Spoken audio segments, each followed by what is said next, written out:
This leading enterprise in Peshawar, Pakistan, has taken an unconventional approach by using automotive manufacturing techniques to produce motorcycle fenders, a groundbreaking operation.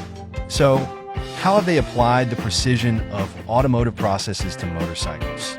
Let's step inside this factory, where photography is prohibited, to uncover the mystery and explore the innovative path of Pakistan's motorcycle manufacturing industry. They are efficient in their choice of materials. Sturdy aluminum alloy steel plates are the primary material for motorcycle fenders. Workers apply a talcum powder layer to the plate's surface at this stage. This facilitates easier demolding during the stamping process of this workstation and helps prevent intense pressure from damaging the plates, thereby reducing the likelihood of defective products. After the first round of stamping, the outline of the motorcycle fender begins to take shape. However, it's still a rough piece with excess edges that must be trimmed. The part is placed under this stamping machine to remove the excess material around the edges. The process is relatively fast, with one worker responsible for feeding the material and another for removing the stamped part. This yields the required fender shape. Multiple rounds of stamping and trimming are necessary to ensure it fits correctly on the motorcycle. Each worker is responsible for a different step, working in perfect harmony.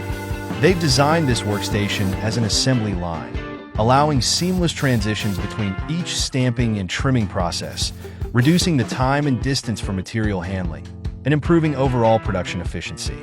The basic shape of the fender is created after going through 7 or 8 different molds for stamping and trimming. At this point, 2 quality control workers use small hammers to smooth out any uneven spots and prevent defective parts from moving on to the next stage. Workers spot weld some fasteners and nuts where necessary to facilitate installation and fixation. The equipment in this workshop is quite comprehensive, and they use a high-end resistance welding machine for the welding process. It must undergo a chrome plating process to make the fender more durable. Before plating, workers meticulously polish the fender to remove surface impurities and uneven areas, ensuring that the chrome layer can adhere smoothly. Once the polishing is complete, the fender moves on to the chrome plating stage. This involves first applying a copper plating layer and forming a strong, smooth, conductive layer. This process involves reducing copper ions to metallic copper in an electrolytic bath and depositing it on the fender surface.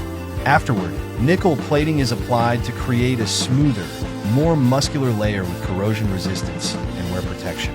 This process is similarly achieved by reducing nickel ions to metallic nickel in an electrolytic bath and depositing them on the copper layer.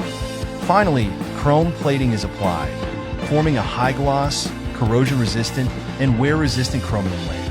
This is achieved by reducing chromium ions to metallic chromium in an electrolytic bath and depositing them on the nickel layer. Once the chrome plating is complete, workers use resistance welding equipment to attach the final brackets in their designated positions. After the assembly, the workers use polishing equipment to give the fender a final polish. Polishing removes any remaining unevenness, oxidation, or other contaminants from the surface, making it smoother and more lustrous while enhancing its wear resistance and corrosion protection. The polishing process is complete, and the fender manufacturing process is entire. To ensure the fender isn't scratched or damaged during storage and transportation, the workers take additional precautions, wrapping each fender in a plastic bag. A state-owned enterprise then collects the finished products for assembly. So, what do you think of their manufacturing process? How many points would you give if you could rate it out of 10?